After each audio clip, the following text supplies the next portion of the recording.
When do you know when the deer are coming by? Today, we're going to talk about trail cameras. Hi, my name is Roy Canterbury, and I'm going to be your host today on Archery Talk 101. Like we alluded to here earlier, we're going to talk about trail cameras. You know, why put them up, how to put them up, what can you gain from them. I know there's several different opinions on them. Uh, some say that it's cheating, and others say that it's an advantage. Um, I think it helps you figure out an area. I've got an area that I'm hunting that without trail cameras would be sitting there a lot of time trying to figure out where it's at. It's got a tree line around the whole property, but there's not a lot of trees. So we need to know when they're coming through. So we put up several cameras to monitor the traffic to see when they're coming through. And nice thing about that is you can get pictures during the day, during the night. When do we want to be there? Do we need to be there first thing in the morning or last thing at night? When do they travel through? So putting the cameras up, one thing you want to look at is, uh, what are you trying to monitor? Where are they walking? You want to put them down low enough that you're going to catch them moving through, but not so low that you're just going to catch feet.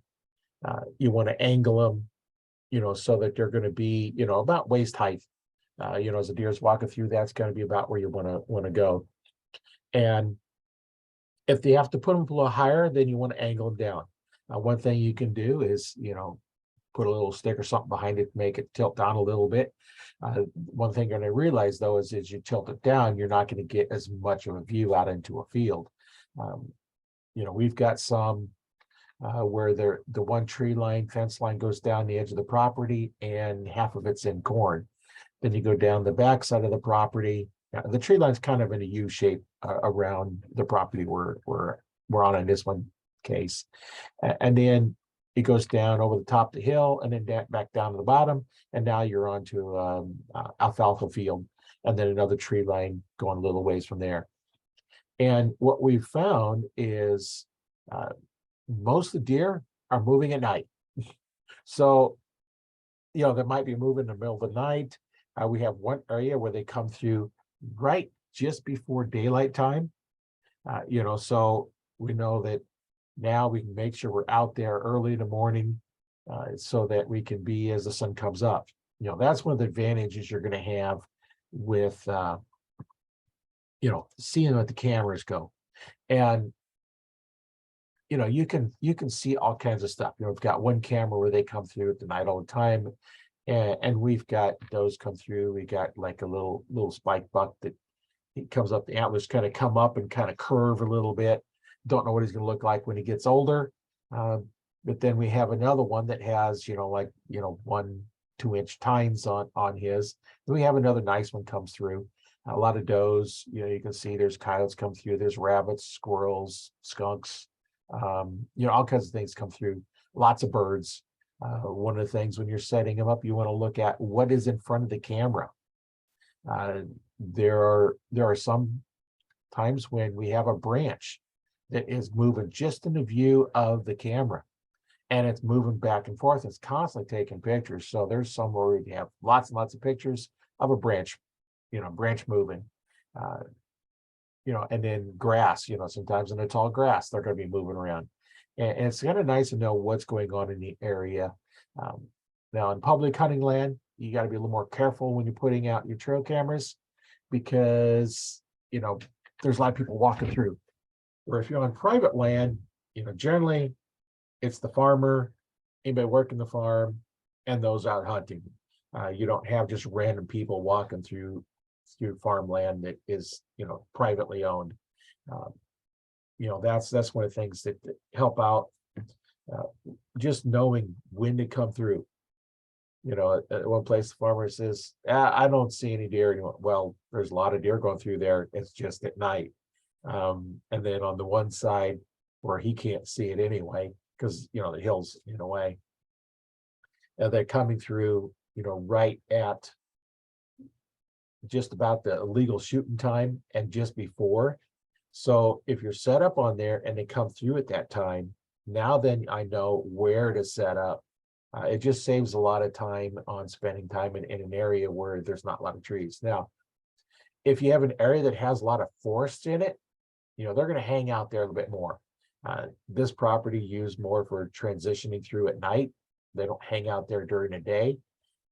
Where you're in a forested area, you're going to have a little bit limited view. You're not going to see out into a field, but you're going to have probably a lot more traffic going through. And now, as far as setting them up, if you're setting them up so the trail rocks, straight parallel to where you're got your tree with a camera on it, you're not going to catch as much. What you want to do is you want to have them angled so that you catch them either coming to you and catch a video, or go walking away from you, or walking through, so they come through at an angle. If you're trying to look straight at the trail instead of at an angle, sometimes you'll catch the tail end of the animal that's out there. And that's one of the things that you want to look at. I'm also going live into the Archery Talk 101 group. So anybody that happens to be in there, I may have questions come through, and I'll read the questions, kind of answer them live while we're doing this. That's one of the advantages of being in the Archery Talk 101 Facebook group. I'll leave a link in the description, but you can just do a search for Archery Talk 101 on your groups on Facebook, and then go ahead and join, and you'll be able to interact with these podcasts live if you'd like to. I record these at random times, but then I upload them to anchor.fm, which in the beginning you probably heard, if you listen to this on Spotify, you heard the advertisement for it, but that's pretty good. Spotify is my main place that I promote the podcast on. It also gets put out to other places. So, that's when you can always catch these. These go live on Spotify on Monday mornings. So you can always listen to the whole thing then. If you're not in the group, group always gets a little bit in advance. It's whenever I record them. So now back to the trail cameras. There's a lot of different options. Anybody, leave a comment. Are you using trail cameras, and how are you using them? Let's get a little conversation going on what's the advantages, what are you finding is good things to do, and things that people are not to do. Now, one of the things you'll look at, your batteries, when it gets cold, like here in Nebraska today, it started out to like 8 degrees Fahrenheit, which is, I think, -13 Celsius for those listening in countries that use that temperature scale. And yesterday it was 55, and today it's 8. And batteries just don't last as long when they're cold. They don't work as well. Sometimes the lithiums, they'll stand up a little bit better, but you want to check them once in a while too. And what I do is I have each camera numbered, so like 1 to 8 or however many cameras you have out there. And I have 2 sets of SD cards. So what I do is I go out there and I just swap cards.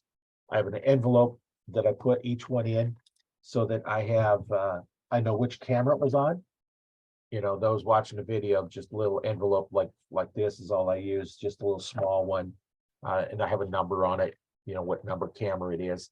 So I know when I get back, and I have just a little small computer that I'll stick the card in. The new ones don't have SD card slots, a lot of them anymore. So the older ones do. So this is an old one we got. That's an old gateway that has an SD card on it, still running Windows XP. But all I need to do is upload the pictures and view them.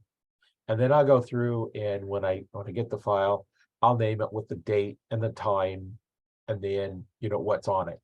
So I can kind of look at here's the dates and times, and keep track of that.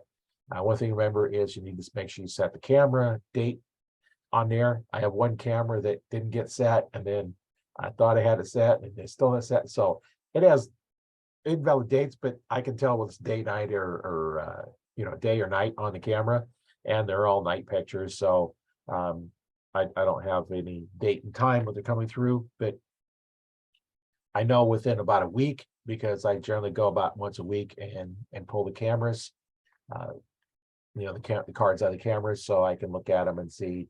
Now I've been a little bit over a week now for this one, but we're kind of after the rifle season, we're in the archery season, and now muzzleloader season here in Nebraska just started. here a couple days ago. So the whole month here is muzzleloader season. So, we can do either thing. Archery's still going, so we can get out there the bow, and we just need to know, what's the optimum place.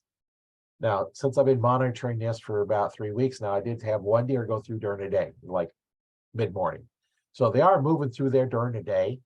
Last year when we went out there, we'd seen a couple of running through in the evening that went through. So they are moving through. We just, kind of nice to know when they're coming through. So that's kind of what we want to do, with archery. One thing I'm offering for the people listening to the podcast or watching this replay is I do offer archery instructions. I've been an archery coach since 1995, taught hundreds of people how to shoot. And what I'm offering is a free 50-minute consultation call. And I'll leave a link, or if you don't see the link, you can just comment that you'd like to book a call.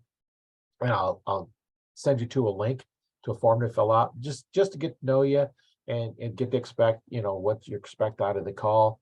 And then I'll know, how I can help you when we get on the call, see if coaching might be for you. We can either do, group lessons, we can do private lessons, and videos that you can watch. There's all kinds of options to do, and we can talk about that in our call.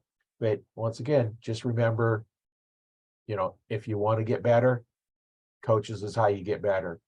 No matter what sport you're doing, if it's a sport, all athletes have coaches. Even business people have coaches. You have coaches or a mentor. I have mentors that I use for my business that I use to get better at that. So coaching is always a good thing, coaching or mentoring, and that's one of the things that can really help out. So once again, take a look at your cameras. They don't have to be expensive cameras. You just need to have something to take a picture. Now, one of the things you're going to get with more expensive cameras is you're going to get sometimes faster shutter speed. So by the time they trigger and the camera actually starts the video, is going to be less. If you are pointing it straight at the trail and not down along the trail, the slower, cheaper cameras, by the time they triggers and the video starts, that deer can walk through. Where the more expensive cameras, it's faster trigger, so you're going to catch more of the deer. So as they're walking through, they might catch them. Now, if the deer is running, you're probably going to get nothing on it, because by the time they run through, and you're not going to catch anything. That's why you want to point them where they look down the trail. So as they trigger it, you'll get part of it running through. You don't like to see them run, but that's one of the things that they do sometimes. Now, if there's no wind when you're setting up your camera, it really doesn't matter if there's anything in the way.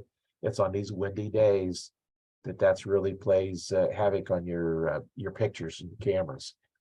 The other thing that I've gets on them is when the birds are flying around. Sometimes I've gotten 15, 20 pictures or videos of birds just flying around because they happen to land in the area that the camera was watching, and that's really interesting to watch, but not what we're after. But it's the wildlife out there, and see, and you can kind of see what they're doing.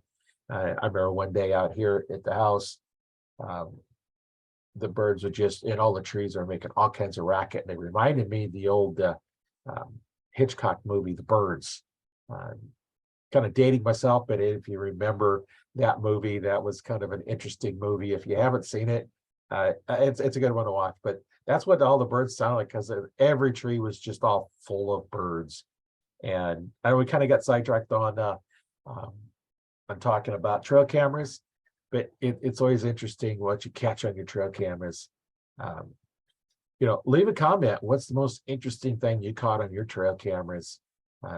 Or even if you were out not using a trail camera, just sitting in a tree, watching what's going on. You're your own trail camera at that point, and you can take a look. And I remember time I was out sitting in a tree stand, my bow was hanging on a branch because it was, a holder I put up, because it wasn't even close to shooting time yet. So I didn't want to sit there and hold it the whole time. And as I'm starting to see the sun come up, I'm looking at all the trees, and all the frost is forming on them. And it was just so cool to sit there, watch the frost starting to form on everything as the sun's starting to come up. That was kind of cool. And that kind of stuff you won't get on video because nothing's moving. But I'd like to know what you're catching on your trail cameras. Is it something interesting? Is it something weird? Is it something strange? I know on one of my cameras, I think the deer was like standing right next to it, and it looked like this little mist around there, and it was moving around, and I know what was happening because the deer was so close that the infrared camera was kind of reflecting off it and creating like this little mist thing. It's kind of cool. I know it was a deer because you could see it around moving around, but that was some of the weird things I've caught on trail cameras. But that's kind of what we're going to do this week for our podcast. And remember, if you're not out there, put the camera, because it can be there 24/7 and see what you can't see when you're there, because nobody wants to sit there 24/7. One thing, you're not going to stay awake. And two, why do that when you can have a camera do it for you? So once again, my name is Roy Canterbury. I've been your host today on Arch Talk 101. This is episode number 55. I've been doing these for a few. And for all you archers out there, if you'd like to be a guest on the podcast, we can interview you, talk about archery. I always like talking to other archers and see how they started. Just let me know, and I'll send you a link. We can be on a podcast together and talk archery. That's always an interesting thing to do. Once again, remember, I'll put a link in the description on the podcast for the Archery Talk 101 Facebook group. I'll also leave a link to the form to fill out to get your free 15-minute consultation call. And enjoy watching those videos on your camera. Thanks for listening.